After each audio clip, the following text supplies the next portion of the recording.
Spring has definitely sprung.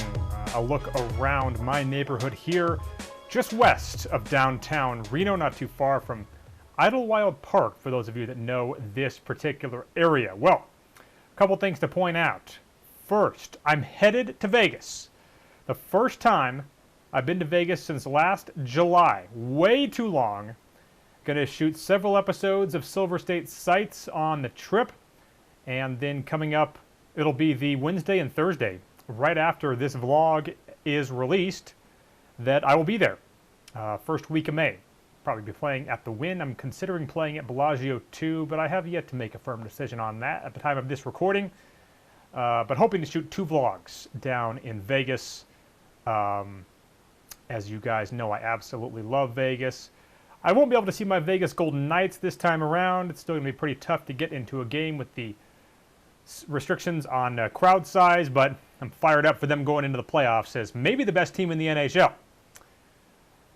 I want to point out what I think is the single most egregious example of cheating you're ever going to see in poker. And I'm sure that's going to be debated by some of you. But I'm going to have that for you coming up at the end of this vlog. And if you haven't seen it, boy, are you in for some blatant cheating. But first, let's head over to the Peppermill and hit up some $0, $5 no-limit hold'em action for the last time before heading down to the southern part of this state. It's a pretty busy Thursday at Peppermill on the day of the NFL Draft, with the action on the massive screens that you'll see in the Peppermill Poker Room, which, as you know, is second to none in terms of quality. I jump into the 7th seat on table 1 and start rolling. I pick up 7-8 of hearts plus 1 and open to 15. Plus 2 calls, and the button 3 bets to 40. I figured my hand was good enough to play what would likely be a 3-way pot here, so I called the 25 more, as does plus 2. So with 120 in, the flop comes ace-8-8 with 2 clubs, giving me trips. I check, and it gets checked through. Remember that ancient Chinese proverb, you can only check raise when your opponent bets. The turn is the 10 of clubs. I bet out for 60, plus 2 folds, and the button makes the call. So with 240 in, the river is the deuce of diamonds, a complete and utter brick. I bet out for 90 here, and the button only thinks about it for 5 seconds before raising to 300. I just don't see too many hands he does this with that I beat. If he had aces or 10s full, he almost certainly plays them this way, and the rest of his pre-flop 3-betting range likely just calls me on the river here. There are also some flushes that he could definitely have, and he's not an opponent that I know much about, and when that's the case, I generally opt to not think that they're bluffing, and that line of thinking has generally done me good over the years. So I decide to make a big yet exploitable fold early on in the session. Then I pick up 6-7 of hearts under the gun and decide that I don't feel like laying that one down either. So I raise to 20 on the cutoff and button call. So with 60 in, the flop comes ace-3-6 with 2 hearts, giving me a pair and a flush draw. Now, in thinking this now, I should probably either bet big to put pressure on an ace, or very small, because all aces are going to call me anyway. So what did I do at the time? The exact wrong thing. I bet 35. The cutoff folds, and the button calls. So with 130 in, the turn's another ace, and I check. He bets out for 45 here, which I thought gave me a good enough price to call and try to hit my flush on the river, though I knew my pair no longer meant much. With 220 in, the river is yet another ace. I check, and he disgustedly turns over pocket 3s. So he had me basically drawing dead, but a Miracle River card counterfeits him and bails me out. After a half an hour of folding literally every hand, I pick up 8-10 of diamonds and decide that it's hard to win if you fold every hand. So I play this one. I raise to 20, and it ends up being a 4-way pot with just the 4 guys at the north end of the table. So with 80 in, it comes 8 of clubs, 5 of spades, 6 of clubs. The big blind checks. With top pair, I bet 35. The player on my left folds, and the player in the under the gun +2 position calls, as does the big blind, an aggressive player who is on my immediate right, which is obviously right where I want him. So with 185 in, the turn's the 3 of hearts. Now, given that turn and the wide range of hands these two guys will play, this is an ideal spot for a pair of 8s with a 10 kicker to still be the best hand. So the big blind checks, and I bet 45, which both guys call. So at 320 in, the river is the deuce of spades. Now, the big blind, who I mentioned is aggressive, leads out for 110. And this to me just makes no sense. The flush draw missed, and this doesn't complete any straight draws he could have here. Could he really have 8 deuce? I guess it was possible, but I also thought he'd bet less if he did. It seemed much more likely, given years of history against him, that this was a bluff. Though it's not a typical line you're going to see a lot of guys make as a bluff. I call, +2 folds. So you have a $540 pot, and he says, king high, showing just the king of spades. I lose back about $100, flopping top pair of queens and losing to pocket kings. And then I pick up ace king of diamonds in middle position and make it 20. The hijack and cutoff both call. So it's 60 in. It comes king of hearts, 9 of hearts, 7 of clubs, and I bet 35. The hijack and OMC min raises me, and the cutoff folds. Now obviously I'm going to make the call here. So it's 200 in. The turn's a bad card for me. It's the queen of diamonds. Now there is virtually no chance of me having him beat. But I figured there was also a good chance that I was tied with him and maybe could rep a flush to bluff him off the same hand on the river. He bets 95 on the turn, and I make the call. So with 390 in, the river is the deuce of spades. So my plan to rep a flush obviously is not going to happen here. I figured I would just check call and see what happens, but that was not necessary, as he checks back, and he does have ace-king, so we chop. Then, I had to stop the poker action to check out who my 49ers would take with the number 3 overall pick. The San Francisco 49ers select Trey Lance. And even though I'm a big Jimmy Garoppolo fan, I gotta love the fact that they ended up choosing Trey Lance out of the 3 quarterback options. Then I lose back about 100 when I call an all-in with king-queen and lose a coin flip to pocket jacks. And then I play a 5-way limped pot with jack-10. With 25 in, the flop came slightly above average in that hand. King-queen-9 rainbow. Under the gun bets out 10. Unfortunately, this guy is usually a guy who I look as an opponent in which to bluff, but in this case I just call, as do the button and big blind. So with 65 in, the turn completes the rainbow. It is the 8 of hearts, so no flushes will be possible on this board. +2 bets out for 30, and my plan was to slow play it again here and raise the river and hope these other 2 guys keep contributing. The second part doesn't happen, as they both fold the turn.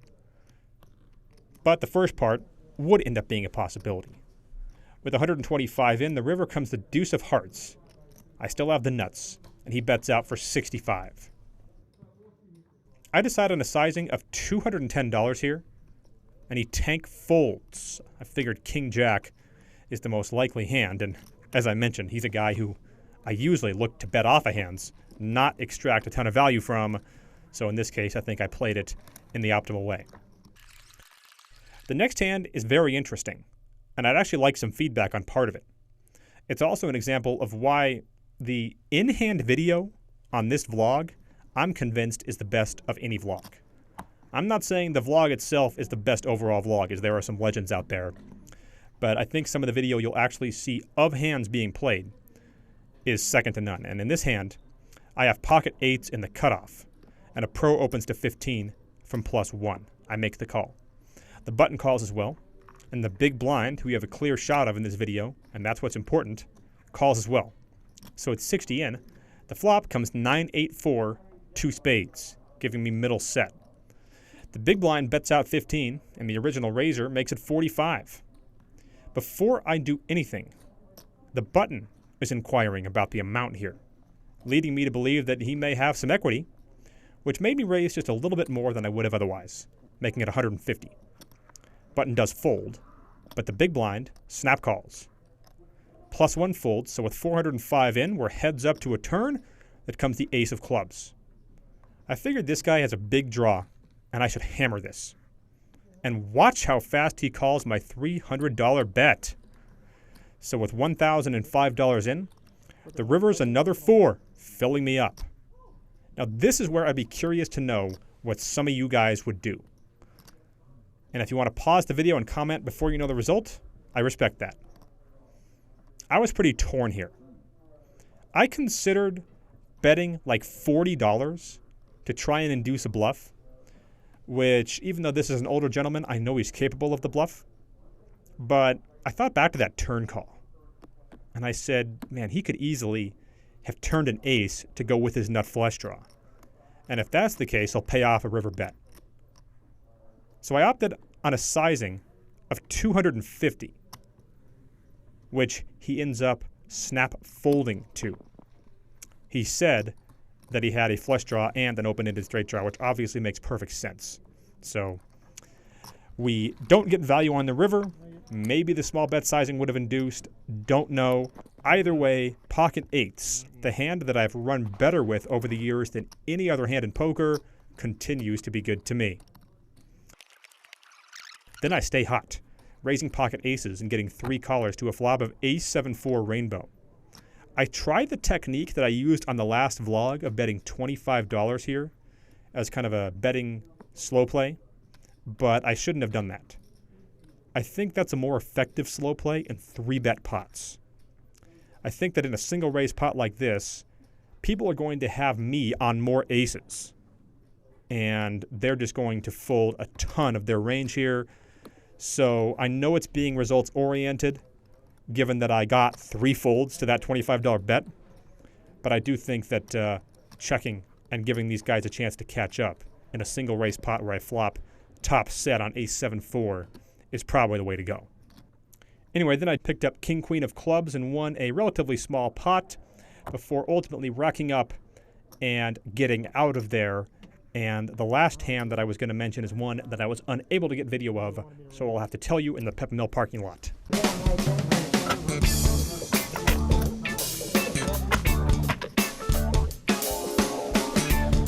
All right, cashing out, booking a win. Would have been a lot bigger if it wasn't for this one hand. A single raised pot where I raised with pocket kings, flop top set. A guy calls a check raise and then goes runner for a flush and shows pocket queens that he did not re-raise with pre-flop, but called a check raise with on the flop. It was unbelievable. And then I ended up flopping a gut shot straight flush draw against a VIP. Fast played it, and what did I turn? Of course, a pair. Not my flush, not my straight, and lost about a $700 pot or so there. Still ended up booking a $693 win for the night, so I will not bitch anymore.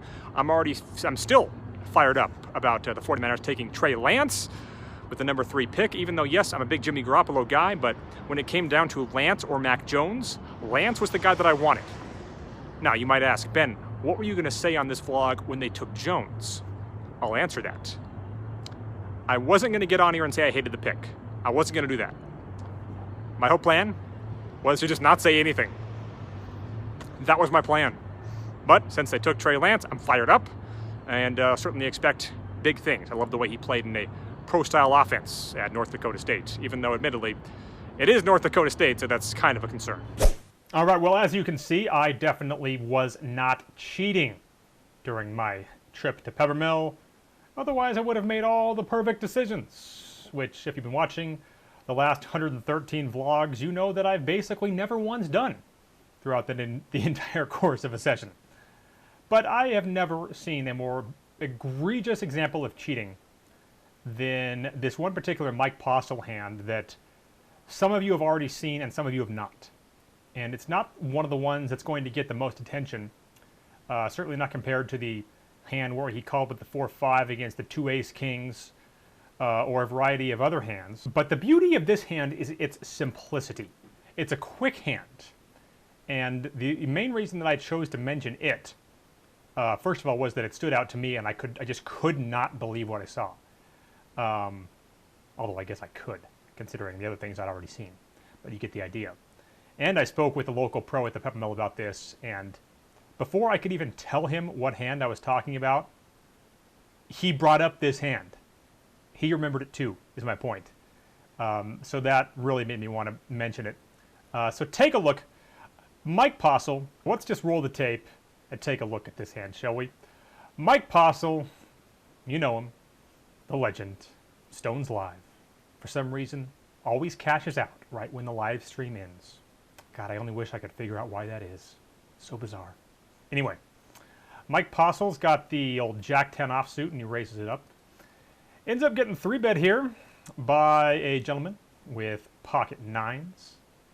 And Mike's going to think about this for a second. Doesn't exactly have a great hand, but, you know, it's good enough for Big Mike. He's going to make the call. Flop's going to come 9, deuce, 3 with a couple of clubs. Mike's going to check.